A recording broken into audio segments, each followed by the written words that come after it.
الحمدللہ رب العالمین الرحمن الرحیم مالک یوم الدین واشهد ان لا الہ الا اللہ وحدہ لا شریک لہ واشهد ان محمدا عبدہ ورسولہ صلوات اللہ وسلامہ علیہ وعلی آلہ وعلی اصحابہ ومن اهتدى بهدیہ واستنى بسنتہ الی یوم الدین اما بعد قال اللہ تبارک وتعالی فی کتابہ المجید والفرقان الحمید اعوذ باللہ من الشیطان الرجیم بسم اللہ الرحمن الرحیم وَإِذْ قَالَ لُقْمَانُ لِابْنِهِ وَهُوَ يَعِظُهُ يَا بُنَيَّ لَا تُشْرِكْ بِاللَّهِ إِنَّ الشِّرْكَ لَظُلْمٌ عَظِيمٌ۔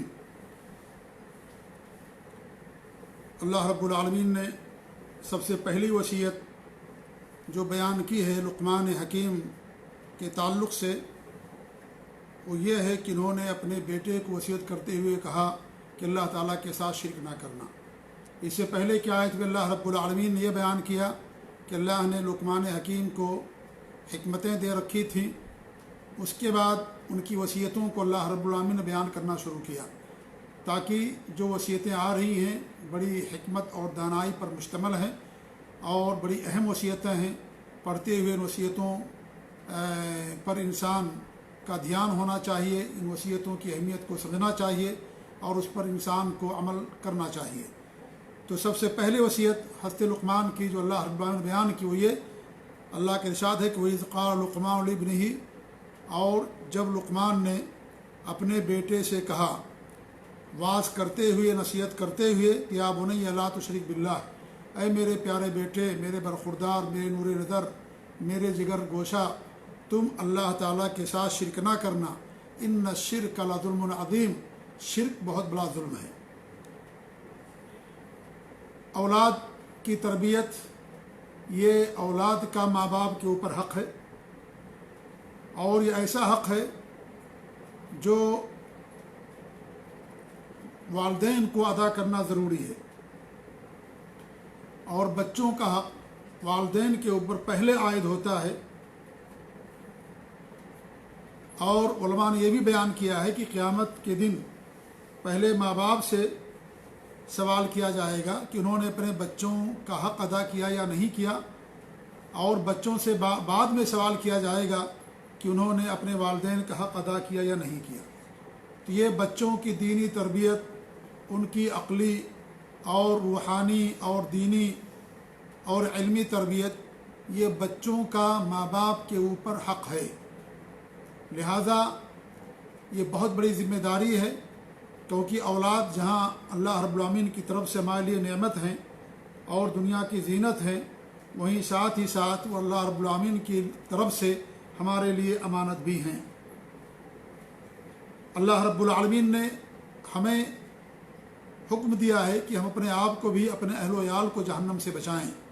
اللہ تعالیٰ کے ارشاد یا الذین آمنوا قوا انفسکم واہلیکم نارا، اے لوگو، ایمان والو، اپنے آپ کو اور اپنے اہل و عیال کو جہنم سے بچاؤ۔ اپنے آپ کو بھی بچانا ہے، اپنی اولاد کو بھی، اپنے اہل و عیال کو بھی جہنم سے بچانا۔ کیسے بچائیں گے جہنم سے؟ انہیں دین کی تعلیم دے کر کے، شرک سے دور رکھ کر کے، اسلام کی نصیحت کر کے، اور دین پر انہیں عمل کرا کے، اور ان کے لیے اچھا قدوہ اور اچھا نمونہ بن کر کے ہمیں اپنے اہل و عیال کو، بال بچوں کو، سب کو جہنم سے بچانا ہے۔ انہیں توحید کی تعلیم دینا ہے، قرآن کی تعلیم، سنت کی تعلیم، اخلاق کی تعلیم، اور اس طریقے سے آداب کی تعلیم۔ ان تمام چیزوں کی تعلیم میں سب سے پہلے جو تعلیم ہے وہ توحید کی تعلیم ہے۔ اسی لیے لقمان حکیم نے سب سے پہلے یہی وصیت کی اپنے بیٹے کو کہ اللہ رب العالمین کے ساتھ شرک نہ کرنا۔ اس طریقے سے اللہ رب العالمین نے حکم دیا کہ وَأْمُرْ أَهْلَكَ بِالصَّلَاةِ وَاسْتَبِرْ عَلَيْهَا، اپنے اہل کو، اہل و عیال کو نماز کا حکم دو اور اس پر قائم رہو، ڈٹے رہو۔ خود بھی نماز پڑھو اور اہل و عیال کو بھی نماز پڑھنے کا حکم دو اور انہیں نماز پڑھنے کی تلقین کرو۔ اس طریقے سے اللہ رب العالمین نے فرمائی وصیکم اللہ فی اولادکم، اللہ رب العالمین تمہیں تمہاری اولاد کے بارے میں وصیت کرتا ہے۔ کس چیز کی وصیت؟ کہ اولاد کی دینی تربیت کریں، اولاد کے حقوق ادا کریں، جو ان کے حقوق ہیں، چاہے مرنے کے بعد جو مال کے اندر ان کا حق بنتا ہے وہ بھی، اور ان کی زندگی میں بھی ان کے جو حقوق بنتے ہیں وہ بھی۔ تو اولاد کا جو حق ہے ماں باپ کے اوپر یہ بہت پہلے عائد ہو جاتا ہے ماں باپ کے اوپر، اور ماں باپ کا حق اولاد پر بعد میں عائد ہوتا ہے۔ اسی لیے شادی کرنے سے پہلے انسان کو اچھی بیوی تلاش کرنا چاہیے جو نیک ہو، دیندار ہو۔ اگر وہ نیک ہوگی، دیندار ہوگی، تعلیم یافتہ ہوگی تو بچے بھی اس طریقے سے ہوں گے۔ اس لیے دین کو ترجیح دینے کے لیے کہا گیا ہے۔ جب بچے کی ولادت ہو، 7ویں دن اس کا عقیقہ کیا جائے، اس کا نام رکھا جائے، بہترین نام، ان تمام چیزوں کا اثر پڑتا ہے۔ بچہ جب بولنا شروع کرے اسے اللہ کا نام سکھائیں، کلمہ اسے سکھائیں، نبی کا نام سکھائیں، صحابہ سے محبت کرنا سکھائیں، اچھی باتوں کی تعلیم دیں۔ یہ بہت ضروری، جیسے جیسے بچے کی عمر بڑھتی جائے اس طریقے سے والدین کو چاہیے کہ اپنے بچوں کی دینی تربیت کریں، کیونکہ جسمانی تربیت کی ذمہ داری اللہ رب العالمین کی ہے، لیکن دینی تربیت کی ذمہ داری ہماری اور آپ کی ہے کہ والدین اپنے بچوں کی دینی تربیت کریں۔ تو اللہ رب العالمین نے باقاعدہ ہمیں حکم دیا ہے کہ اپنے آپ کو جہنم سے بچائیں، اہل و عیال کو بھی بچائیں، نماز پر قائم رہیں۔ بچوں کے بارے میں وصیت کی اللہ رب العالمین نے کہ ہم ان کے ساتھ اچھا ان کا حق ادا کریں، جو ان کا حق ہے ہمارے اوپر دینی تربیت، وہ حق ہم ان کا ادا کریں۔ اس طریقے سے یہ بہت بڑی ذمہ داری ہے کہ اولاد کی تربیت۔ آج اولاد کے بگڑنے میں جہاں بہت سارے اسباب ہیں، انہی میں سے ایک اہم سبب والدین کی کوتاہی بھی ہے کہ والدین اپنے بچوں کی صحیح طریقے سے رہنمائی نہیں کرتے، ان کی دینی تربیت نہیں کرتے، جس کی بنا پر بچے بگڑ جاتے ہیں اور بچے خراب ہو جاتے ہیں۔ بعد میں والدین شکایت کرتے ہیں کہ بچہ میرا خراب ہو گیا، میری بات نہیں مانتا ہے۔ تو جب ہم نے بچپن میں اس کا حق ادا نہیں کیا تو بڑا ہونے کے بعد بھی وہ ہمارا حق کیسے ادا کرے گا؟ اور تربیت بچپن سے ہوتی ہے، شروع سے ہوتی ہے۔ جیسے کوئی پودا ہوتا ہے، بچپن ہی سے یعنی شروع ہی سے اس کو پانی دیا جاتا ہے۔ بڑے ہونے کے بعد جب وہ درخت ہو گیا، تناور بن گیا، اس کو آپ کتنا بھی پانی دیں گے اس کا کوئی فائدہ نہیں ہوگا، یا اس کی شاخ کو، اس کی ڈالی کو، اس کی ٹہنیوں کو جھکانا چاہیں گے نہیں جھکا سکتے۔ لیکن اگر وہ چھوٹا ہے، پودے کی شکل میں ہے، تو آپ جدھر ادھر اس کو موڑنا چاہیں ادھر موڑ سکتے ہیں۔ بچے کی مثال ایک تختے سیاہ کی ہوتی ہے، بلیک بورڈ کی ہوتی ہے کہ اس بلیک بورڈ پر آپ جو لکھنا چاہیں، جو خالی ہے بلیک بورڈ، اس پر آپ سب کچھ لکھ سکتے ہیں۔ اگر اچھی باتیں لکھیں گے تو اچھا فائدہ ہوگا، بری باتوں کی تعلیم دیں گے لکھیں گے تو برا اس کا نقصان ہوگا۔ تو اس طریقے سے جیسے بلیک بورڈ خالی ہوتا ہے، پہلی بار اس پر لکھنا آسان ہوتا ہے، دوبارہ لکھنے کے لیے مٹانا پڑے گا۔ پہلی بار آپ بڑی آسانی سے لکھ سکتے ہیں۔ اس لیے جب بھی بچوں کو تعلیم دیں، بچوں کی تربیت کریں تو صحیح اور اچھی اور خالص تربیت کریں دینی۔ ایسا نہ ہو کہ ان کو جھوٹے قصے سنا کر کے، جھوٹی تربیت کر کے، جھوٹ بول کر کے، نہیں، یہ سب اس کا بعد میں ریئیکشن ہوتا ہے، اس کا غلط اثر پڑتا ہے۔ اس لیے شروع ہی سے انسان کو بچوں کی صحیح تربیت دینی چاہیے۔ اللہ رب العالمین نے قرآن مجید کے اندر باقاعدہ کتنے قصے بیان کیے ہیں، صحیح قصے، ان قصوں کو بچوں کو سنایا جائے۔ اللہ کے رسول صلی اللہ علیہ وسلم کی حدیثیں ہیں، ان حدیثوں کے اندر آپ نے کتنے قصے واقعات بیان کیے ہیں جو سچے واقعات ہیں، ان کو سنایا جائے۔ جھوٹے قصے سنا کر کے، جھوٹی باتیں سنا کر کے بچوں کی دینی تربیت نہیں کی جا سکتی۔ ہمارے لیے قرآن اور حدیث الحمدللہ دونوں کافی ہیں، اور ان کے اندر جو کچھ بیان کر دیا گیا ہے وہ بچوں کی تربیت کے لیے، ان کی ہدایت کے لیے کافی ہے۔ یہ بہت بڑی ذمہ داری ہے کہ ہم بچوں کی تربیت کریں، اولاد کی تربیت کریں، بہت بڑی ذمہ داری۔ اللہ کے رسول صلی اللہ علیہ وسلم فرماتے ہیں، الا کلکم راع وکلکم مسئول عن رعیتہ، تم میں سے ہر آدمی راعی ہے، نگہبان ہے، ذمہ دار ہے، اور ہر آدمی سے اس کی رعایا کے بارے میں سوال کیا جائے گا۔ والامام راع وهو مسئول عن رعیتہ، جو کسی ملک کا حکمراں ہوتا ہے، امام ہوتا ہے، بادشاہ ہوتا ہے، وہ نگہبان ہے، راعی اور ذمہ دار ہے، اس سے اس کی رعایا کے بارے میں سوال کیا جائے گا۔ اگر بادشاہ عدل و انصاف کے ساتھ کام لے گا تو قیامت کے دن اللہ رب العالمین اپنے عرش کے سائے میں سے جگہ دے گا، اور اگر ظلم کرے گا تو قیامت کے دن وہ جواب دہ ہوگا۔ اس لیے عدل و انصاف کے ساتھ رعایا کے حقوق ادا کرنا چاہیے، اور رعایا کو بھی چاہیے کہ اپنے بادشاہ کے حقوق ادا کریں۔ وَالرَّجُلُ رَاعٍ فِي أَهْلِهِ وَمَسْئُولٌ عَنْهُ، اور جو گھر کا ذمہ دار ہوتا ہے، اپنے گھر والوں کا ذمہ دار ہے وہ، اور اس کے بارے میں اسے سوال کیا جائے گا۔ وَالْمَرْأَةُ رَاعِيَةٌ فِي بَيْتِ زَوْجِهَا، اور جو بیوی ہوتی ہے، عورت، وہ اپنے شوہر کی گھر کی ذمہ دار ہوتی ہے۔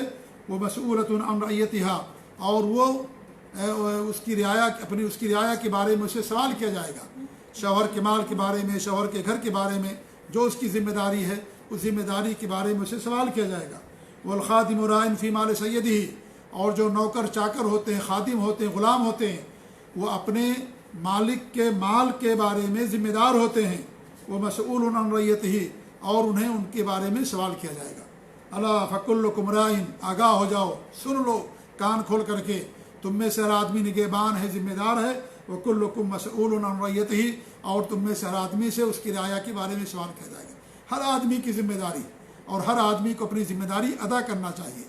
بادشاہ کی ذمہ داری ہے، حاکم وقت کی ذمہ داری ہے، ایک عالم کی ذمہ داری ہے، گھر کے جو مالک ہوتے ہیں ان کی ذمہ داری ہے، جو اسکول کے ذمہ دار ہیں ان کی ذمہ داری ہوتی ہے، جو کسی کمپنی کے مالک ہیں ان کی ذمہ داری ہوتی ہے۔ سب کے پاس ذمہ داریاں ہیں۔ ہر آدمی سے ان کی ذمہ داریوں کے بارے میں سوال کیا جائے گا، اور ہر آدمی اپنی ذمہ داری کے بارے میں اسے سوال کیا جائے گا۔ اور ہر انسان اگر اپنی ذمہ داری ادا کر لے تو دنیا کے اندر جو بدامنی ہے وہ ساری چیزیں ختم ہو جائیں گی۔ لیکن مشکل یہ ہے کہ انسان اپنی ذمہ داری ادا نہیں کرتا، دوسروں کی ذمہ داریوں پر انگلیاں اٹھاتا ہے، سوال اٹھاتا ہے کہ وہ اپنی ذمہ داری ادا نہیں کرتے۔ بادشاہ اپنی ذمہ داری ادا نہیں کرتا، حالانکہ وہ خود گھر کا مالک ہے، گھر کا ذمہ دار ہے، اور اپنے گھر کی ذمہ داریاں جو اس کے کندھے پر ہیں ان ذمہ داریوں کو ادا نہیں کرتا، اور دوسروں کی ذمہ داریوں کے بارے میں تدخل کرتا ہے، دخل اندازی کرتا ہے اور ٹانگ لڑاتا ہے، اپنی ذمہ داری خود ادا نہیں کرتا، جبکہ دوسروں کی ذمہ داری کے بارے میں اسے سوال نہیں کیا جائے گا۔ آدمی اپنا نگہبان، اپنا ذمہ دار، اور جس کے ماتحت ہیں اس کی ذمہ داری اس کی ہے، دوسروں کی ذمہ داری انسان کی نہیں ہوتی۔ تو انسان اگر خود اپنی ذمہ داری ادا کر لے، ہر انسان جو ذمہ داری اللہ نے اسے دی ہے، تو دنیا کے اندر امن و امان رہے گا، سکون رہے گا، چین رہے گا، سب کے حقوق کی ادائیگی ہوگی، کسی کو شکوہ اور شکایت کا موقع نہیں ہوگا۔ لیکن ہوتا اس کے برعکس ہے کہ ہم اپنی ذمہ داری ادا نہیں کرتے اور دوسروں کے بارے میں انگلیاں اٹھاتے کہ ایسا نہیں، وہ ہے ایسا کرتا ہے، فلاں ایسا کرتا ہے، حاکم وقت ایسا کرتے، فلاں ذمہ دار ایسا کرتا۔ حالانکہ ہماری جو ذمہ داریاں ہیں، جو کمپنی کی طرف سے یا انسان جہاں کام کرتا اس کی طرف سے، یا گھر کی ذمہ داریاں، انسان ان کو ادا نہیں کرتا۔ تو سب سے زیادہ ضروری یہ ہے کہ انسان اپنی ذمہ داریوں کو ادا کرے، دوسروں کی ذمہ داریوں کے بارے میں اسے سوال نہیں کیا جائے گا، اس سے اپنی ذمہ داریوں کے بارے میں سوال کیا جائے گا۔ یہ بہت بڑی بات ہے۔ اگر ہر انسان، ہر مسلمان اس بات کو سمجھ لے تو آج جو بھی دنیا کے اندر بدامنی ہے اور اختلافات ہیں، لڑائی جھگڑا ہے، وہ تمام چیزیں ختم ہو جائیں گی۔ تمہارے نبی نے فرمایا تم میں سے ہر آدمی ذمہ دار ہے۔ یہ صحیح بخاری اور صحیح مسلم کی روایت ہے۔ اس سے معلوم ہوتا ہے کہ بچوں کی تربیت کرنا کتنی بڑی ذمہ داری، کتنی بڑی امانت ہے۔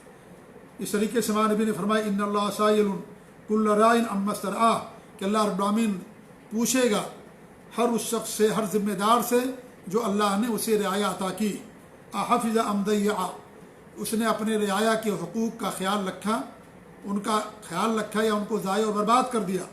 حتی یسأل الرجل عن اہل بیتہ، یہاں تک کہ آدمی سے اس کے اپنے گھر والوں کے بارے میں سوال کیا جائے گا۔ سنن ترمذی کی صحیح روایت۔ اس طریقے سے اللہ کے رسول فرماتے ہیں کفا بالمرء اثما ان یضیع بمن یقوت، یہ صحیح مسلم کی روایت ہے۔ آدمی کے برا ہونے کے لیے ہی کافی ہے، گنہگار ہونے کے لیے کافی ہے کہ جو اس کے ماتحت ہیں ان کو ضائع و برباد کر دے، جن کا نہ نفقہ اور خرچ اس کے ذمے ہے ان کو ضائع و برباد کر دے، ان کا حق ادا نہ کرے، انہیں ضائع و برباد کر دے، ان کی دینی تربیت نہ کرے، ان کے حقوق کا خیال نہ رکھے، یہ انسان کے گنہگار ہونے کے لیے کافی ہے۔ آج دیکھیں کیا لوگ اپنی ذمہ داری ادا کرتے ہیں، اپنے بچوں کے تعلق سے، اپنے ماتحت کے تعلق سے کیا لوگ اپنی ذمہ داریوں کو ادا کرتے ہیں؟ اگر وہ نہیں ادا کرتے تو گنہگار ہونے کے لیے ان کے لیے یہ بات کافی ہے، جیسا کہ ہمارے نبی صلی اللہ علیہ وسلم نے فرمایا۔ اس طریقے سے اللہ کے رسول صلی اللہ علیہ وسلم کی حدیث ہے ما من عبد یسترعی اللہ رعیۃ یموت یوم یموت وهو غاش لرعیتہ الا حرم اللہ علیہ الجنہ، کہ جس بندے کو بھی اللہ رب العالمین رعایا عطا کرتا ہے اور جب اس کی وفات ہوتی ہے تو اپنی رعایا کے اس بارے میں وہ یعنی ان کے حقوق ادا نہیں کیا ہوتا ہے، وہ دھوکہ دیتا ان کو، ان کی حق تلفی کرتا ہے، دھوکہ دہی کا شکار ہے، دھوکہ کرتا اپنے ان کے حقوق کی ادائیگی میں، الا حرم اللہ علیہ الجنہ، تو ایسے آدمی کے اوپر اللہ رب العالمین جنت کو حرام کر دیتا ہے۔ تو جو ماتحت ہیں، جو رعایا ہیں، ان کے بارے میں ان کی حق تلفی کرنا، ان کو دھوکہ دینا، ان کی تربیت نہ کرنا، یہ جنت سے محرومی کا ذریعہ اور سبب ہے۔ اس طریقے سے ایک حدیث میں نبی نے فرمایا کہ ما من عبد یسترعی اللہ رعیۃ فلم یحطها بنصیحہ، جس بندے کو اللہ رب العالمین رعایا عطا کرتا ہے اور اس کو نصیحت نہیں کرتا اس رعایا کو، لم یجد رائحۃ الجنہ، وہ جنت کی خوشبو سے نہیں ملے گی۔ یہ صحیح بخاری اور مسلم کی روایت ہے۔ تو ان ساری حدیثوں کا، قرآن کی آیتوں کا خلاصہ یہ ہے کہ ہمیں اپنے اولاد کی تربیت پر دھیان دینا چاہیے۔ اگر ہم ان کی تربیت کریں گے تو اس کا خود ہمیں فائدہ ہوگا۔ اللہ کے رسول صلی اللہ علیہ وسلم کی حدیث ہے، جب انسان مر جاتا ہے تو مرنے کے بعد اس کے اعمال کے اور نیکیوں کے دروازے بند ہو جاتے ہیں، لیکن 3 چیزیں ایسی ہیں جس کا ثواب انسان کو مرنے کے بعد بھی ملتا رہتا ہے: صدقۃ جاریہ، او ولد صالح یدعو لہ، او علم ينتفع به، او کما قال صلی اللہ علیہ وسلم، صدقہ جاریہ، نیک اولاد جو اس کے لیے دعا کرے، یا نفع بخش علم جو چھوڑ کر کے جاتا ہے۔ تو اگر ہم نے اپنی اولاد کی اچھی تربیت کی، دینی تربیت کی، تو جو بھی وہ دعا کریں گے، نیک اعمال کریں گے، اس کا ثواب ماں باپ کو ملے گا۔ تو بچوں کی دینی تربیت کا فائدہ انسان کو دنیا کے اندر بھی ملتا ہے اور آخرت کے اندر بھی ملتا ہے۔ اور حدیث کے اندر آتا ہے کہ اللہ رب العالمین کسی بندے کے مقام اونچا کرتا ہے تو بندہ کہتا ہے میں نے کچھ نہیں کیا، تو اللہ تعالیٰ کہتا ہے کہ تمہاری اولاد نے تمہارے لیے دعا کی ہے، تو اس دعا کے نتیجے میں اللہ رب العالمین کیا کرتا ہے، اس کے مقام کو اونچا کر دیتا ہے۔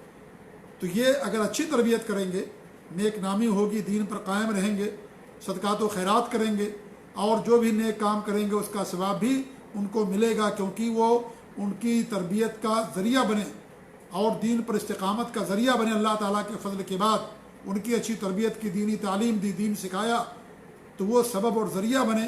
اس لیے مرنے کے بعد بھی جو بھی وہ نیک کام کریں گے اس کا ثواب ماں باپ کو ملے گا۔ اور اللہ رب العالمین نے سورہ کہف کے اندر خضر علیہ السلام کے ساتھ جو واقعہ بیان کیا ہے کہ جو جس بستی سے گزر ہوا ان کا، تو وہاں پر 2 یتیم بچے تھے اور ان کی دیواریں، اس کے نیچے خزانہ تھا اور وہ دیواریں گرنے ہی والی تھیں، اور جب وہ گر جاتی تو خزانہ باہر آ جاتا، تو حضرت خضر علیہ السلام نے کیا کیا، اس دیوار کو کھڑی کر دیا، سیدھی کر دیا۔ کیوں کیا؟ اس کی وجہ بیان کی، وَكَانَ أَبُوهُمَا صَالِحًا، ان کے جو والد تھے بہت نیک تھے۔ تو دیکھیے نیکی کا اثر کس طریقے سے ہوا۔ اور امام ابن کثیر رحمۃ اللہ نے بیان کیا ہے کہ ان کی پشتوں میں کوئی دادا یا پردادا کوئی نیک تھے، اس کا فائدہ بچوں کو ملا، کہ جو دیوار گرنے والی تھی اللہ رب العالمین نے ان کی طرف وحی کر کے اس دیوار کو صحیح کرا دیا اور خزانہ محفوظ کر دیا، مال بھی بچ گیا ان کا، اور اس دینداری کا بچوں کو فائدہ ہوا۔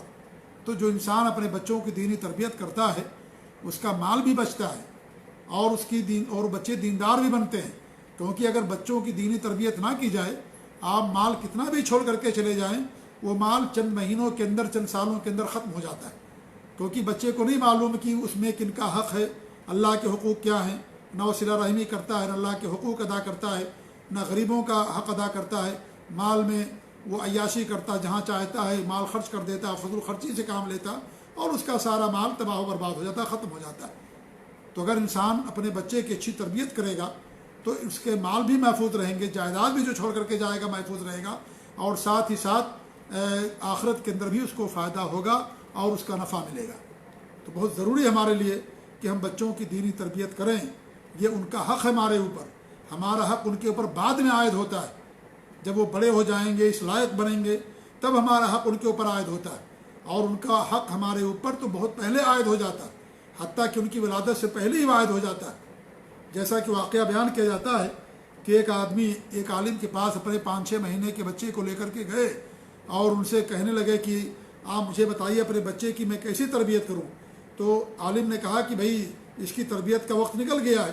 تو والد بہت پریشان ہوا، ابھی 5-6 مہینے کا بچہ ہے اور ابھی کہہ رہے ہیں کہ اس کا وقت نکل گیا۔ تو عالم نے ان کو سمجھایا کہ شادی سے پہلے نیک اور دیندار خاتون تلاش کرنا چاہیے، بچے کی ولادت ہو اچھا نام رکھنا چاہیے، اس کا عقیقہ کرنا چاہیے، جیسے جیسے بچہ بڑا ہو اس کو دین کی تعلیم دینی چاہیے، بولنا شروع کرے، اللہ تعالیٰ کا نام سکھائیں۔ اس طریقے سے انہوں نے اس باپ کو سکھایا کس طریقے سے بچے کی تعلیم دی جاتی، تربیت کی جاتی۔ تو بچے کی تربیت کا مرحلہ اس کی ولادت نہیں بلکہ شادی کے وقت ہی سے، بلکہ شادی سے پہلے شروع ہو جاتا ہے، کہ اس سے جیسے لڑکے کو چاہیے کہ اچھی بیوی تلاش کرے، ایسی بیوی کے یا لڑکی کے جو گھر والے ہیں ان کو بھی چاہیے کہ اچھے شوہر کو تلاش کرے جو نیک ہو اور دیندار ہو۔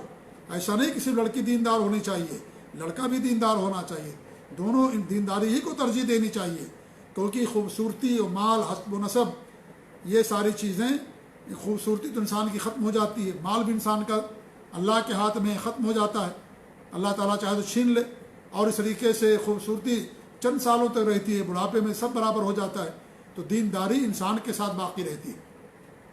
یہ سب سے اہم چیز ہے کہ انسان کو دینداری کو ترجیح دینا چاہیے۔ تو یہ انسان اگر اپنے بچے کی اچھی تربیت کرے گا تو اس کا فائدہ انسان کو دنیا کے اندر بھی ملتا ہے، اور اس طریقے سے جو امانت اللہ کی ہے گویا کہ اس نے امانت کا حق ادا کیا۔ تو یہ لقمان علیہ السلام نے اپنے بچے کی کس طریقے سے تربیت کی، شرک سے کس طریقے سے انہیں تلقین کی کہ میرے بیٹے شرک نہ کرنا۔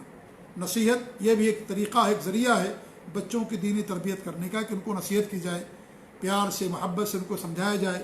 اس طریقے سے یہ بھی ایک طریقہ ہے کہ انسان بچوں کے لیے نمونہ بنے۔ اکثر والدین بچوں کے لیے صحیح نمونہ نہیں بن پاتے، بچوں کے سامنے غلط کام کریں گے، جھوٹ بولیں گے، بیڑی پئیں گے، سگریٹ پئیں گے، بچوں سے کہیں گے بیڑی جلا کر کے لاؤ، سگریٹ جلا کر کے لاؤ، بچوں کے سامنے جھوٹ بولیں گے اور اس طریقے سے غلط باتیں کریں گے، تو ظاہر بات ہے بچہ ان تمام چیزوں کو دیکھتا ہے، اور بچے کے لیے ماں باپ آئیڈیل اور نمونہ ہوتے ہیں۔ اس لیے بچوں کی تربیت کے لیے سب سے پہلے انسان کو اپنی تربیت کرنی پڑے گی، اپنی اصلاح کرنی پڑے گی بچوں کی اصلاح کرنے سے پہلے۔ اگر ہم دیندار نہ ہوں، بچے ہمارے دیندار بن جائے، ایسا نہیں ہو سکتا۔ جو انسان بوتا وہی کاٹتا ہے، جو بوئے گا انسان وہی کاٹے گا۔ اس لیے سب سے زیادہ ضروری ہے کہ بچوں کی تربیت کرنے سے پہلے انسان خود دین پر قائم ہو اور بچوں کے لیے اسوہ اور قدوہ اور نمونہ ہو۔ اس طریقے سے زجر و توبیخ بھی ہے کہ بچوں کو ڈانٹا جائے، بلکہ 10 سال کے بچے ہو جائیں نماز نہ پڑھیں، مارنے کا حکم دیا گیا شریعت کے اندر۔ بچوں کو اچھے اور سچے واقعات سنائے جائیں۔ تو بہت سارے طریقے ہیں بچوں کو دینی تربیت کرنے کے، اور انہیں قرآن یاد کرایا جائے، حدیثیں یاد کرائی جائیں، دینی تعلیم دی جائے۔ یہ سارے ذرائع ہیں، اسباب ہیں جس کے ذریعے سے ایک انسان اپنے بچے کی دینی تربیت کرتا ہے۔ تو سب سے پہلی وصیت جو انہوں نے بیان کی ہے، لقمان علیہ السلام نے اپنے بیٹے کو وصیت کی، اس سے معلوم ہوتا ہے کہ یہ ماں باپ کو سب سے زیادہ کوشش اس بات کی کرنی چاہیے کہ اپنے بچوں کی دین کی تربیت کریں اور اپنے بچوں کو شرک سے روکیں، توحید پر قائم رکھیں، دین پر قائم رکھنے کی ان کو وصیت و نصیحت کریں۔ یہ بہت زیادہ ضروری ہے۔ انہوں نے جو وصیت کی تھی، یہ پہلی وصیت تھی کہ لا تشرک باللہ، اللہ تعالیٰ کے ساتھ شرک نہ کرنا۔ شرک میرے بھائیوں بہت ہی خطرناک چیز ہے، اور شرک کے معنی ہوتے کسی کو شریک بنانا۔ لغت کے اعتبار سے شرک کے معنی ہوتے کسی کو شریک بنانا، کسی کو ساجی بنانا، پارٹنر بنانا، اس کو جو ہے شرک کہا جاتا ہے۔ ہر آدمی، ہر مسلمان شرک کو برا کہتا ہے، شرک کو برا مانتا ہے۔ ہر انسان کہتا ہے کہ شرک نہ کرو، ہر مسلمان، حتیٰ کہ وہ بھی جو شرک کرتا ہے وہ بھی کہتا ہے کہ شرک بہت خطرناک جرم ہے، شرک کرنے والے کے لیے مغفرت نہیں ہے، شرک کرنے والے کے لیے جہنم ہے۔ لیکن آپ دیکھیں گے کہ وہ شرک بھی کرتا ہے۔ تو شرک کا مطلب کیا ہے؟ اصل میں شرک کا مطلب نہ جاننے کی وجہ سے لوگ شرک کا ارتکاب کرتے ہیں۔ تو شرک کہتے ہیں کسے میرے بھائیو؟ شرک لغت کے اندر کہا جاتا ہے کسی کو شریک بنانا، پارٹنر بنانا، اور شریعت کے اندر اللہ تعالیٰ کے ساتھ کسی کو شریک بنانا، اس کی ربوبیت میں، اس کے اسماء اور صفات میں، یا اس کی الوہیت میں، اس کو شرک کہا جاتا ہے۔ یا یہ کہ غیر اللہ کو اللہ تعالیٰ کے ساتھ برابر کرنا ان چیزوں میں جو اللہ تعالیٰ کی خصوصیات ہیں، ان میں اللہ رب العالمین کے برابر کسی کو سمجھنا جو صرف اور صرف اللہ تعالیٰ کی خصوصیات ہیں، جو اللہ تعالیٰ کے اختیارات ہیں، اس چیز کو شرک کہا جاتا ہے۔ اب دیکھیں اللہ رب العالمین کی ربوبیت میں اللہ کے ساتھ کسی کو شریک بنانے کا مطلب یہ ہے کہ کوئی اللہ تعالیٰ کے ساتھ کسی دوسرے کو شریک بنائے کہ وہ بھی رب ہونے میں، روزی دینے میں، دنیا کو پیدا کرنے میں، ضرورتوں کو پوری کرنے میں وہ بھی اللہ رب العالمین کے شریک ہیں، تو یہ ربوبیت کے اندر شرک ہوتا ہے، یہ بڑا شرک ہے۔ ایسی الوہیت کی بات لے لیں کہ اللہ تعالیٰ ہی ہمارا خالق اور مالک ہے، ہمارا معبود حقیقی ہے، تمام عبادات خالص اللہ کے لیے کرنا چاہیے، اللہ نے ہمیں اپنی عبادت کے لیے پیدا کیا ہے۔ اب ان عبادات میں سے کسی بھی عبادت کو اگر ہم غیر اللہ کے لیے کریں گے تو اللہ رب العالمین کے ساتھ شرک ہو جائے گا۔ نماز، روزہ، حج، زکوٰۃ، قربانی، طواف، رکوع، سجدہ، نذر، یہ ساری عبادات ہیں۔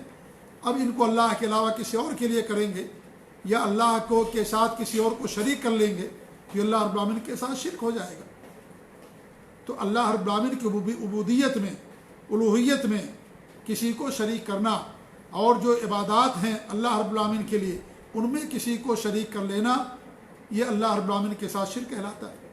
ایسے اللہ رب العالمین کے اسماء اور صفات ہیں جو اللہ تعالیٰ کے ساتھ خاص ہیں، اب ان کو ہم کسی اور کے ساتھ بھی جوڑ کر کے رکھیں کہ ان میں یہ بھی شریک ہیں، جیسے اللہ کی ایک صفت عالم الغیب، اب ہم اللہ کے علاوہ کسی اور کو بھی عالم الغیب سمجھیں تو ہم نے گویا کہ اللہ رب العالمین کی صفت کے ساتھ ہم نے کسی دوسرے کو اللہ کا شریک بنا دیا، اور یہ اللہ رب العالمین کے ساتھ بڑا شرک ہوگا۔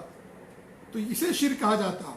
شرک صرف مندر میں جانے کا نام نہیں ہے، غیر اللہ کو صرف پکارنے کا نام نہیں ہے، بلکہ جو عبادات ہیں ان عبادات میں سے کسی بھی عبادت کو اللہ کے علاوہ کسی اور کے لیے کرنا یہ شرک کہلاتا ہے۔ قربانی اللہ کے نام پر ہوتی ہے، اللہ کے علاوہ کسی اور کے نام پر کرنا یہ اللہ کے ساتھ شرک ہے۔ قربانی انسان جانور ایسی جگہ ذبح کرتا ہے جہاں شرک نہیں ہوتا، کفر نہیں ہوتا، وہاں پر انسان جا کر کے اگر جانور ذبح کرتا ہے اگرچہ اللہ کے نام پر کرے یہ بھی اللہ رب العالمین کے ساتھ شرک ہے۔ طواف انسان خانہ کعبہ کا کرتا ہے، اللہ کے گھر کے علاوہ کسی اور کا طواف کرے اللہ رب العالمین کے ساتھ شرک مانا جائے گا۔ سجدہ انسان اللہ کیا کرتا ہے، اب اللہ کے علاوہ انسان کسی انسان کا سجدہ کرے، کسی قبر پر جا کر کے سجدہ کرے، کسی انسان کے لیے رکوع کرے اور جا کر کے قبر پر رکوع اور سجدے کرے، اللہ رب العالمین کے ساتھ شرک ہوگا۔ یہ سب شرک ہے میرے بھائیو۔ انسان جا کر کے قبر پر نماز پڑھے، قبر پر نماز پڑھے جا کر کے انسان وہاں رکوع اور سجدے کرے جا کر کے ان کے سامنے، تو یہ سب ساری چیزیں شرک کہلاتی ہیں۔ اللہ کے علاوہ کسی اور سے مانگے، اللہ تعالیٰ کے ساتھ ساتھ کسی اور کو بھی پکارے، دعا کرے، یہ سب اللہ رب العالمین کے ساتھ شرک کہلاتا ہے۔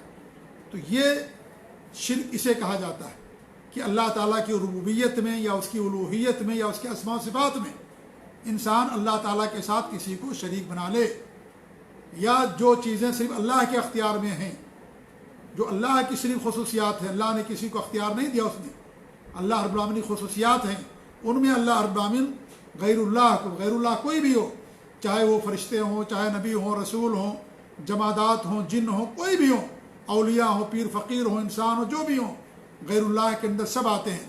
اگر ان کو وہی درجہ دے جو اللہ کا درجہ ہے اور جو اللہ تعالیٰ کی خصوصیات ہیں ان میں بھی ان کو شریک کرتا ہے تو یہ اللہ رب العالمین کے ساتھ شرک کہلاتا ہے، اور اللہ رب العالمین کبھی سے معاف نہیں کرے گا۔ یہ شرک اکبر ہوتا ہے۔ ہمارے نبی نے شرک اکبر کی تعریف کرتے ہوئے فرمایا کہ من مات وهو يدعو من دون الله ندا دخل النار، کہ جو اللہ کے علاوہ کسی اور کو پکارتے ہوئے مر جائے وہ جہنم کے اندر داخل ہوگا۔ اس طریقے سے ایک حدیث میں ہمارے نبی نے فرمایا کہ شرک کے بارے میں کہ ان تجعل لله ندا وهو خلقك، کہ ہمارے نبی نے فرمایا کہ سب سے بڑا گناہ اللہ رب العالمین کے ساتھ شرک کرنا، اور پھر آپ نے شرک کے معنی کی وضاحت کی اور فرمایا کہ ان تجعل لله ندا وهو خلقك، کہ اللہ ہی نے تم کو پیدا کیا ہے اور تم اللہ تعالیٰ کے ساتھ کسی کو شریک ٹھہراؤ، کسی کو اللہ کے برابر سمجھو، کسی کو اللہ کا پارٹنر سمجھو، اللہ کے برابر کرو کسی کو ان چیزوں میں جن میں اللہ رب العالمین نے کسی کو اختیار نہیں دیا، جو صرف اللہ تعالیٰ کی خصوصیات ہیں، ان میں تم کسی اور سے مانگو یا اللہ تعالیٰ کے ساتھ ساتھ ان سے بھی مانگو، تو یہ اللہ رب العالمین کے ساتھ یہ شرک ہو جاتا ہے، اور شرک کرنے والا یہ شرک سب سے بڑا جرم ہوتا ہے۔ تو یہ ہے میرے بھائیو شرک۔ اور شرک کبھی ظاہر ہوتا ہے، جیسے بتوں کی پوجا کرنا اور قبر کی پوجا کرنا، مردوں کی پوجا کرنا، جا کر کے وہاں سجدے کرنا، رکوع کرنا، یہ ظاہر چیز ہوتی ہے۔ کبھی کبھی وہ چیز مخفی ہو جاتی ہے، جیسے اللہ کے علاوہ کسی پر توکل کرنا، اتنا توکل جتنا اللہ پر توکل کرنے کا حق ہے اسی قدر انسان توکل کرتا ہے غیر اللہ پر، بلکہ اللہ زیادہ اس کے اوپر بھروسہ کرتا ہے، تو اللہ رب العالمین کے ساتھ شرک ہے۔ یا جیسے منافقین کا کفر تھا، اللہ کے رسول صلی اللہ علیہ وسلم کے زمانے میں آج بھی جو بھی منافق ہوں، منافق ہوا جو دل سے ایمان نہ لائے، دل میں کفر کو چھپائے اور ظاہر میں کہے میں مسلمان ہوں، اس کو منافق کہا جاتا ہے، یہ عقیدے کا نفاق ہے۔ تو یہ جو نفاق ہے یہ کفر کا نفاق ہے، بڑا نفاق ہے یہ، اور یہ مخفی چیز ہوتی ہے کیونکہ اس کا تعلق دل سے ہوتا ہے۔ کبھی کبھی یہ چیزیں عقیدے کے اندر ہوتی ہیں، اعتقادات کے اندر ہوتی ہیں، جیسے انسان یہ عقیدہ رکھے کہ اللہ تعالیٰ کے ساتھ ساتھ اور بھی کوئی ہے جو مارتا ہے، جلاتا ہے، اور ان کے پاس یہ پاور، انہیں اس چیز کا اختیار ہے، یا کائنات میں اللہ کے ساتھ اور بھی لوگوں کا تصرف چلتا ہے، اور بھی لوگوں کا حکم چلتا ہے کائنات کے اندر، اور وہ لوگوں کی بگڑیاں بناتے ہیں، وہ بھی لوگوں کی ضرورتوں کو بھی پوری کرتے ہیں۔ یہ کیا ہے؟ شرک اکبر ہے یہ۔ یا اس طریقے سے اللہ کے علاوہ کسی کی مطلق طور پر اطاعت کرنا، یعنی وہ جو جس کو حلال کر دے انسان اس کو حلال سمجھ لے، جس کو حرام کر دے انسان اس کو حرام سمجھ لے، اور یہ کہے کہ جو کہیں گے وہی ہم مانیں گے، یعنی گویا کہ حلال و حرام کا حق ہم نے ان کو دے دیا، جبکہ کیا حلال ہے کیا حرام یہ اختیار اللہ رب العالمین نے کسی کو نہیں دیا۔ اللہ نے جس کو چاہا حلال کیا، جس کو چاہا حرام کیا۔ اگر ہم یہ کسی اور کے بارے میں عقیدہ رکھتے ہیں، کسی عالم کے بارے میں، کسی کے بارے میں بھی، تو یہ اللہ رب العالمین کے ساتھ گویا کہ ہم شرک کا ارتکاب کرتے ہیں۔ عدی بن حاتم رضی اللہ تعالیٰ عنہ جب مسلمان ہو کر کے آئے تو اللہ رب العالمین جب نبی صلی اللہ علیہ وسلم یہ آیت کی تلاوت کر رہے تھے، اتخذوا احبارهم ورهبانهم اربابا من دون اللہ، کہ انہوں نے اپنے مولویوں کو، اپنے عابدوں کو اللہ کے علاوہ جو ہے رب بنا لیا تھا، تو انہوں نے کہا کہ ہم تو ان کو رب نہیں بنائے تھے، ہم نے ان کی عبادت نہیں کی تھی، ہم نے ان کی پوجا پاٹ نہیں کیا تھا۔ تو ہمارے نبی نے فرمایا کہ ایسا نہیں تھا کہ جب تمہارے مولوی کسی چیز کو حلال کہتے تو تم اس کو حلال مان لیتے، حالانکہ تمہاری کتاب کے اندر وہ چیز حرام ہوتی تھی، اور جس چیز کو شریعت نے حلال کیا ہے یا حرام کیا ہے اور اسے حلال کر دیتے تھے، تو کیا تم اس کو حلال نہیں مانتے تھے؟ کہا کہ مانتے تھے۔ کہا یہی تو ان کی عبادت کرنا ہے، یہی تو ان کو رب بنانا ہے، کیونکہ یہ اختیار اللہ رب العالمین نے کسی کو نہیں دیا ہے کہ ہم چاہیں جس کو حرام کریں، چاہے جس کو حلال کر دیں، یہ کسی کا اختیار اللہ رب العالمین نے نہیں دیا ہے۔ جی ہاں، تو یہ بھی کیا ہے؟ شرک ہے۔ محبت کے اندر شرک ہوتا ہے، یہ بھی مخفی چیز ہوتی ہے، نظر نہیں آنے والی چیز ہے۔ جس قدر انسان کو اللہ تعالیٰ سے محبت کرنی چاہیے کہ دنیا کی تمام چیزوں سے، اپنے سے بھی زیادہ اور اولاد سے زیادہ، اگر انسان دنیا کی محبت کو اللہ کی محبت پر ترجیح دیتا ہے تو اس طریقے سے وہ اللہ رب العالمین کے ساتھ شرک کا ارتکاب کرتا ہے۔ تو یہ ساری چیزیں شرک کہلاتی ہیں۔ کبھی اقوال کے ذریعے ہوتا ہے، جن چیزوں میں اللہ رب العالمین نے کسی کو اختیار نہیں دیا، وہ چیزیں انسان ان میں کسی اور سے مدد مانگے، جبکہ اللہ نے کسی کو اختیار نہیں دیا۔ اللہ کے علاوہ کسی اور سے انسان اولاد مانگے، بارش مانگے، ان سے زندگی مانگے، جبکہ اللہ رب العالمین نے اس کا اختیار کسی کو نہیں دیا۔ تو جن چیزوں میں اللہ نے کسی کو اختیار نہیں دیا ہے، ان چیزوں میں اگر انسان کسی سے مانگتا ہے تو اللہ رب العالمین کے ساتھ یہ شرک ہوتا ہے۔ ایسے دین کا استہزاء کرنا، دین کا مذاق اڑانا، یہ کیا ہے؟ یہ ساری چیزیں شرک کہلاتی ہیں، کفر کہلاتی ہیں۔ غیر اللہ کے لیے ذبح کرنا، یہ نظر آنے والی چیز ہے، عمل میں شرک ہوتا ہے، افعال میں شرک ہوتا ہے۔ غیر اللہ کے لیے نماز پڑھنا، سجدے کرنا، جیسا کہ میں نے کچھ بتایا، تو یہ ساری چیزیں شرک ہے میرے بھائیوں۔ شرک صرف بتوں کی پوجا کرنے کا نام نہیں ہے، شرک صرف غیر اللہ سے مانگنے کا نام نہیں ہے، شرک یہ بھی ہے کہ انسان اللہ تعالیٰ سے بھی مانگے اور غیر اللہ سے بھی مانگے، یہ بھی اللہ رب العالمین کے ساتھ شرک ہے۔ اللہ کی عبادت بھی کرتا ہے، اللہ کے ساتھ ساتھ دوسروں سے بھی مانگتا ہے، یہ اللہ رب العالمین کے ساتھ یہ شرک کہلاتا ہے، کیونکہ اللہ ہی دینے والا ہے، اللہ ہی الوہاب ہے، اور اللہ ہی سب کچھ دینے والا ہے، وہی نفع نقصان کا مالک ہے۔ لہذا اگر کوئی بندہ اس طریقے سے کرتا ہے تو اللہ رب العالمین کے ساتھ وہ شرک کا ارتکاب کرتا ہے، اور یہ بہت بڑا جرم ہے میرے بھائیوں، شرک کرنا۔ اللہ کیا فرمایا؟ ان الشرک لظلم عظیم، شرک بہت بڑا ظلم ہے۔ کیسے بہت بڑا ظلم ہے؟ ظلم کہتے ہیں کسی بھی چیز کو اس کی اصلی جگہ پر نہ رکھنا، اس کو ظلم کہا جاتا ہے۔ وضع الشیء فی غیر محلہ، اس کی جو جگہ ہے وہاں پر اس چیز کو نہ رکھ کر کے اسے شرک کہا جاتا ہے، اسے ظلم کہا جاتا ہے، یعنی انسان نے اس کے ساتھ ظلم کیا۔ اب دیکھیے، عبادت کا مستحق اللہ تعالیٰ ہے، اب ہم نے اللہ تعالیٰ کی عبادت کرنے کے بجائے اس عبادت کو ایسی جگہ رکھ دیا جو اس کا مستحق نہیں ہے، تو اللہ تعالیٰ کے ساتھ ہم نے ظلم کیا، یہ سب سے بڑا ظلم ہو جائے گا۔ اللہ ہی سے مانگنا ہے، اللہ سے مانگنے کے بجائے ہم نے کسی اور سے مانگا تو اللہ رب العالمین کے ساتھ شرک، بہت بڑا ظلم ہو جائے گا۔ اللہ ہی اولاد دینے والا ہے، اللہ ہی عالم الغیب ہے، اللہ ہی کے لیے انسان اللہ کے نام پر جانور ذبح کرتا ہے، اب کسی اور کے نام پر انسان جانور ذبح کرے گا تو اللہ رب العالمین کے ساتھ شرک ہو جائے گا، یہ اللہ کے ساتھ شرک ہو جائے گا۔ تو یہ سب سے بڑا ظلم یہی ہے، ان الشرک لظلم عظیم۔ اور حدیث کے اندر آتا ہے کہ جب سورہ انعام میں اللہ رب العالمین نے اس آیت کو اتارا کہ الذین آمنوا ولم یلبسوا ایمانہم بظلم اولئک لہم الامن وہم مہتدون، جو ایمان لائے اپنے ایمان کو ظلم سے پاک رکھا، ظلم سے مخلوط نہیں کیا، ایسے لوگوں کے لیے امن ہے اور یہی لوگ ہدایت یافتہ ہیں۔ تو صحابہ کرام پر یہ آیت بڑی شاپ گزری، گنا گزری، اور کہنے لگے کہ کون ہم میں سے جو اپنے آپ پر ظلم نہ کرتا ہو؟ انہوں نے عام ظلم سمجھا، تمہارے بھی نے فرمایا کہ نہیں، یہاں پر یہ عام ظلم نہیں مراد ہے۔ کیا تم نے نہیں سنا کہ لقمان نے جو اپنے بیٹے کو وصیت کیا تھا، لا تشرک باللہ ان الشرک لظلم عظیم، کہ شرک بڑا ظلم ہے؟ تو یہاں پر ظلم سے مراد شرک ہے، یعنی اپنے ایمان کو شرک سے پاک رکھا۔ اس سے معلوم ہوتا ہے کہ ایک انسان کے دل کے اندر ایمان بھی ہو سکتا ہے اور ایمان کے ساتھ ساتھ شرک بھی ہو سکتا ہے ایسا، ایمان بھی ہے اور شرک ہے، دونوں ساتھ میں ہو سکتے ہیں، ہو سکتا ہے ایسا۔ اسی لیے اللہ نے فرمایا کہ اپنے ایمان کو شرک سے پاک رکھا۔ جو اپنے ایمان کو شرک سے پاک نہیں رکھیں گے ایسے لوگوں کے لیے امن نہیں ہوگا، اور یہ امن دنیا کے اندر بھی اور آخرت کے اندر بھی۔ اور آخرت کے اندر امن یہ ہے کہ انسان عذاب سے اپنے آپ کو بچا لے، اللہ کے عذاب سے، جہنم سے بچا لے، قبر کے عذاب سے بچا لے۔ یہ سب سے بڑا امن ہے انسان کے لیے، آخرت کے اندر سب سے بڑی اس کی حفاظت ہے۔ اور یہی لوگ ہدایت یافتہ ہوں گے، حقیقی معنوں میں وہی انسان ہدایت پر ہے، وہی سچے راستے پر ہے، وہی سچا مومن ہے، وہی مخلص ہے جو انسان اپنے ایمان کو شرک سے پاک رکھتا ہے، جو انسان توحید پر رہتا ہے، شرک سے دوری اختیار کرتا ہے، کیونکہ شرک کرنے سے انسان کے سارے اعمال برباد ہو جاتے ہیں۔ تو یہ سب سے بڑا ظلم کیا ہے؟ شرک کرنا ہے، سب سے بڑا ظلم ہے یہ۔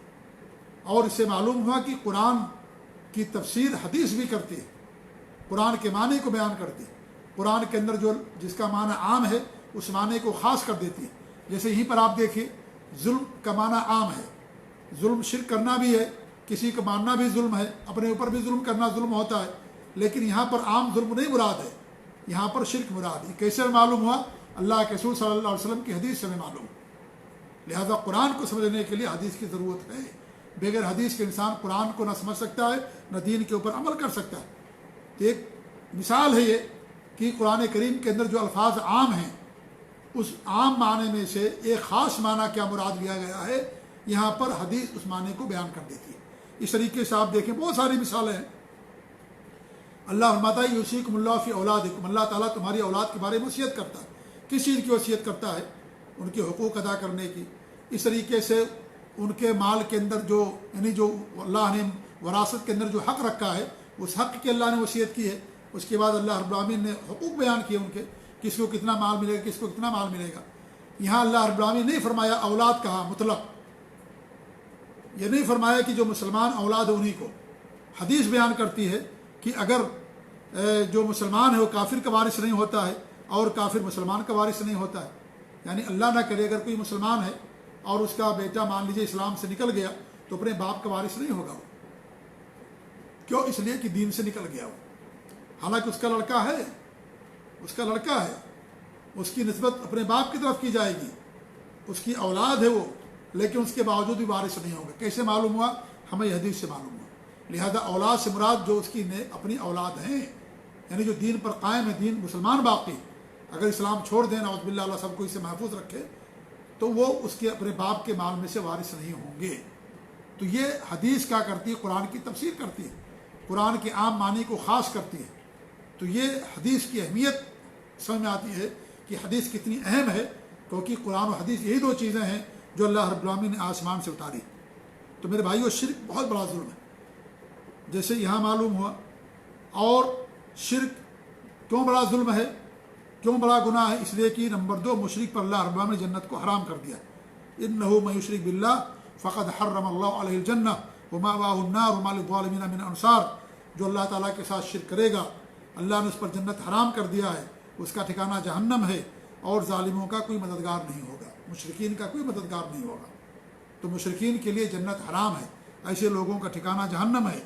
نمبر 3 بغیر توبہ کے شرک نہیں معاف ہوگا، بغیر توبہ کے معاف نہیں ہوگا۔ ان اللہ لا یغفر ان یشرک بہ ویغفر ما دون ذلک لمن یشاء، اللہ اسے معاف نہیں کرے گا۔ اس کے علاوہ دیگر گناہوں کو اللہ معاف کر سکتا ہے، اور جو بڑے گناہ ہیں اللہ تعالیٰ چاہے تو معاف کر دے۔ شرک کے علاوہ جھوٹ ہے، چوری ہے، رشوت خوری ہے، سود خوری ہے، اور بھی جو بڑے گناہ ہیں اللہ تعالیٰ ان کو معاف کر سکتا ہے اگر بغیر توبہ کے مر گئے، اللہ تعالیٰ کی مشیت کے تحت ہوتے ہیں۔ لیکن شرک کرنے والا اگر بغیر توبہ کے مر گیا تو اللہ رب العالمین اس کی مغفرت نہیں کرے گا، ہمیشہ ہمیشہ جہنم کے اندر رہے گا۔ نمبر 4 شرک سے تمام اعمال برباد ہو جاتے ہیں۔ یعنی شرک بڑا گناہ کیوں ہے، بڑا ظلم کیوں ہے، یہ باتیں ہم آپ کے سامنے واضح کر رہے ہیں کہ شرک سے تمام اعمال انسان کے برباد ہو جاتے ہیں۔ اللہ نے فرمایا کہ وَلَوْ أَشْرَكُوا لَحَبِطَ عَنْهُمْ مَا كَانُوا يَعْمَلُونَ، اگر یہ شرک کر لیتے تو اللہ تعالیٰ ان کے سارے اعمال کو تباہ و برباد کر دیتا۔ اللہ نے نبیوں کا ذکر کیا، اور نبیوں کا ذکر کرنے کے بعد اللہ نے یہ فرمایا۔ اس طریقے سے اللہ رب العالمین سورہ زمر میں اپنے نبی کے بارے میں فرماتا ہے وَلَقَدْ أُوحِيَ إِلَيْكَ، آپ کی طرف وحی کی گئی، وَإِلَى الَّذِينَ مِن قَبْلِكَ، اور جو آپ سے پہلے گزر گئے ہیں ان کی طرف وحی کی گئی، لَئِنْ أَشْرَكْتَ، کہ اگر تم نے شرک کیا لَيَحْبَطَنَّ عَمَلُكَ، تمہارے سارے عمل برباد ہو جائیں گے، وَلَتَكُونَنَّ مِنَ الْخَاسِرِينَ، اور تم خسارہ پانے والوں میں سے ہو جاؤ گے۔ تو شرک کرنے سے سارے اعمال برباد۔ انسان اگر جھوٹ بولتا ہے تو اس کے سارے اعمال برباد نہیں ہوتے، یا اور کوئی دیگر بڑا گناہ کرتا، سارے اعمال برباد نہیں ہوتے، لیکن شرک کرنے سے انسان کے سارے اعمال کو اللہ رب العالمین تباہ و برباد کر دیتا ہے۔ جیسے انسان کے جسم کے اندر کینسر ہو جائے تو اس کینسر سے پورا جسم تباہ ہو جاتا ہے، پورا جسم برباد ہو جاتا ہے، کسی لائق جسم نہیں رہ جاتا، اور پھر انسان موت کے گھاٹ اتر جاتا ہے اور انسان کی موت ہو جاتی ہے۔ اسی طریقے سے یہ کینسر ہے، بہت بڑا کینسر ہے یہ، جو شرک انسان اللہ تعالیٰ کے ساتھ کرتا ہے۔ تو اس طریقے سے یہ شرک کیا ہے، بہت بڑا گناہ ہے، اور شرک سے انسان کے سارے اعمال برباد ہو جاتے ہیں۔ تمام گناہوں میں سب سے بڑا گناہ شرک کرنا ہے۔ اللہ کے رسول حدیث الا انبئکم باکبر الکبائر، کیا میں تمہیں سب سے بڑے گناہ کے بارے میں نہ بتاؤں؟ قلت بلی یا رسول اللہ، تو لوگوں نے کہا قلنا بلی یا رسول اللہ، ضرور اللہ کے رسول بتائیے صلی اللہ علیہ وسلم۔ تو آپ نے کہا الاشراک باللہ، اللہ تعالیٰ کے ساتھ شرک کرنا، وہ حقوق الوالدین، اور ماں باپ کی نافرمانی کرنا، ماں باپ کی نافرمانی کرنا۔ آگے ذکر آئے گا، جب والدین کا ذکر آئے گا ان کی وصیت کے تعلق سے، تو وہاں پر کچھ انشاءاللہ ہم والدین کے تعلق سے بات بیان کریں گے، صحیح بخاری اور صحیح مسلم کی روایت۔ تو اس سے معلوم ہوا کہ سب سے بڑا گناہ شرک کرنا ہے۔ نمبر 6، شرک فطرت سے انحراف ہے۔ اللہ نے سب کو توحید پر پیدا کیا، ہر انسان مسلمان بن کر کے پیدا ہوتا ہے، اسلام پر پیدا ہوتا ہے، توحید پر پیدا ہوتا ہے، اور یہ شرک کر کے اپنے آپ کو توحید فطرت سے بغاوت کرتا ہے، فطرت سے انحراف کرتا ہے۔ اللہ تعالیٰ کا ارشاد ہے کہ فَأَقِمْ وَجْهَكَ لِلدِّينِ حَنِيفًا، آپ یکسو ہو کر کے دین پر یکسوئی کے ساتھ قائم رہیے۔ فطرۃ اللہ التی فطر الناس علیہا، یہ اللہ تعالیٰ کی فطرت اس پر اللہ رب العالمین نے لوگوں کو پیدا کیا۔ اور اللہ کے رسول صلی اللہ علیہ وسلم کی حدیث ہے کہ ہر بچے کی ولادت توحید پر ہوتی ہے، فطرت یعنی دین توحید پر ہوتی ہے۔ اس کے ماں باپ اسے یہودی بنا دیتے ہیں، نصرانی بنا دیتے ہیں، مجوسی بنا دیتے ہیں۔ یہ نہیں بتایا ہمارے نبی نے کہ اس کو مسلمان بنا دیتے، کیوں؟ اس لیے کہ بچہ مسلمان ہی پیدا ہوتا ہے۔ جی، یہودیت یہودی بن جاتا ہے، نصرانی نصرانی بن جاتا ہے، مجوسی تو مجوسی بن جاتا ہے، جو ماں باپ کا دین ہے اس دین کو اختیار کر لیتا ہے۔ تو اس سے معلوم ہوا کہ یہ شرک کیا ہے، یہ فطرت سے انحراف ہے، جس فطرت پر انسان کو اللہ رب العالمین نے پیدا کیا ہے۔ اور یہ شرک نوح علیہ السلام کی قوم کے اندر پیدا ہوا، پہلے دنیا کے اندر شرک نہیں تھا۔ نوح علیہ السلام کی قوم کے اندر شرک ہے، دنیا کے اندر شرک بعد میں آیا۔ دنیا کی اصل توحید ہے۔ سب سے پہلے انسان آدم علیہ السلام وہ دنیا کے اندر آئے، توحید کے ساتھ آئے۔ آدم علیہ السلام اور نوح علیہ السلام کے درمیان تقریباً 7 صدیوں کا فاصلہ ہے، یہ 7 نسلوں کا فاصلہ ہے۔ ان کے درمیان شرک نہیں تھا، شرک نوح علیہ السلام کی قوم سے پیدا ہوا، اور انہوں نے نیک لوگوں کی شان میں غلو کیا، ان کے مقام اونچا کر دیا، ان کے واسطے سے اللہ تعالیٰ سے مانگنے لگے۔ اس طریقے سے کائنات کے اندر، انسانیت کے اندر شرک پیدا ہوا۔ لہذا میرے بھائیو، شرک بہت بڑا گناہ ہے، بہت بڑا گناہ ہے۔